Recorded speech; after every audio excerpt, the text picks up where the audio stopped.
There's a version of strength that gets praised your whole life, and it might be the exact thing that's quietly hollowing you out. If you're a Gen X man, chances are you learned to feel nothing on purpose, and you got so good at it that you forgot you were even doing it. By the end of this video, you're going to understand exactly why, and more importantly, what it's actually costing you. Let's start with a phrase you've probably heard 1,000 times. Rub some dirt on it. 4 words. And those 4 words raised an entire generation of men. Think about it. You skin your knee, rub some dirt on it. You lose the game, shake it off. Your heart's broken, get back out there. Nobody sat you down and taught you how to process an emotion. They taught you how to bury one.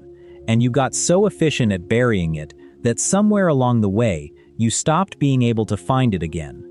Here's the part almost nobody talks about though, and this is where it gets interesting. That emotional burial you learned as a kid didn't just disappear when you grew up. It followed you into your marriage. It followed you into how you parent. It's sitting in the room with you right now. Stick around, because in about a minute, I'm going to show you exactly what that costs a man. Through someone who actually lived it. Meet Frank. 54 years old, a plant supervisor for 22 years. Frank was the guy everyone wanted on their shift. Nothing rattled him. Equipment failure at 2 a.m., Frank handled it. A coworker's family emergency? Frank covered the shift without being asked twice. His own father passed away on a Tuesday, and Frank was back at work Thursday morning, because that's just what you did. And here's the part Frank didn't see for a long time.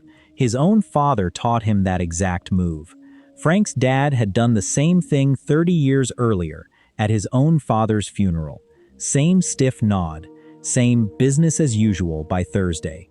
Frank didn't just inherit a work ethic, he inherited a silence, passed down like a family heirloom nobody ever asked for. Here's the thing about Frank though. His wife started noticing something years before Frank did.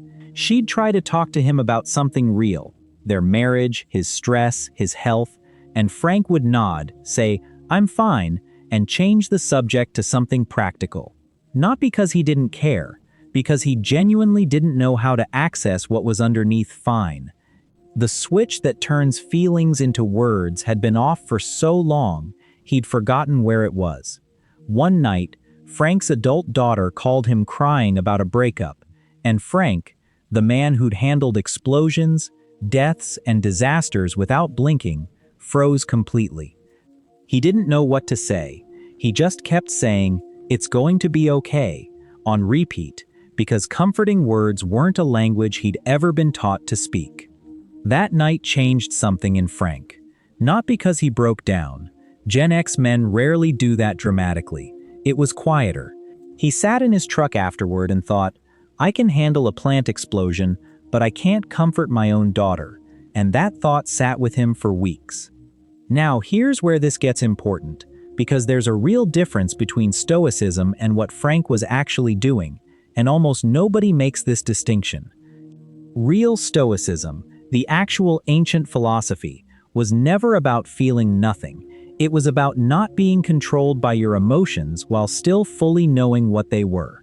The Stoics wrote entire books processing grief, fear, and anger. What Gen X men were taught wasn't Stoicism. It was suppression wearing Stoicism's name. And suppression doesn't make feelings disappear, it just moves them underground, where they turn into something else. Chronic stress, high blood pressure, sudden anger over small things. A quiet distance from people who love you that you can feel but can't explain. Frank didn't need to become someone who cries at commercials. He needed something much smaller and much harder. He needed to learn that saying, "That really hurt me," isn't weakness, it's data.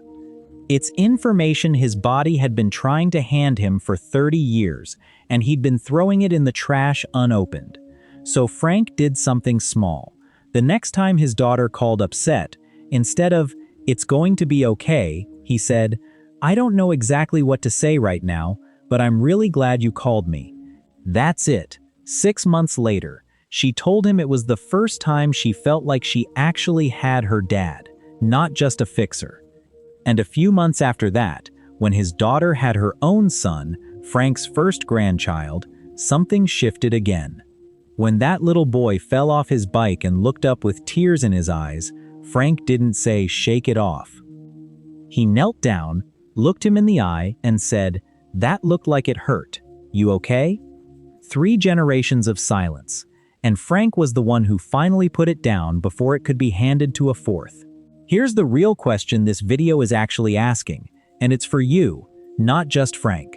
When was the last time you told someone something actually hurt you? Not vented about a problem, not made a joke about it later, actually said the words. If you're sitting there struggling to remember, you're not broken, you were trained, and training can be retrained. The goal was never to become a different man. Gen X men built careers, families, and entire industries on the strength that Stoicism gave them. That part was never the problem.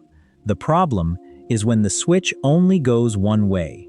Strength without access to your own emotions isn't strength.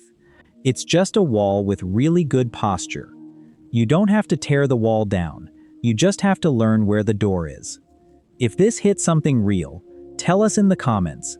Has someone in your life ever said, "I'm fine," when you knew they weren't? Or maybe that someone is you.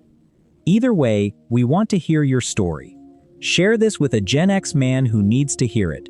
Hit subscribe for more honest psychology breakdowns on the Gen X experience, and we'll see you in the next one.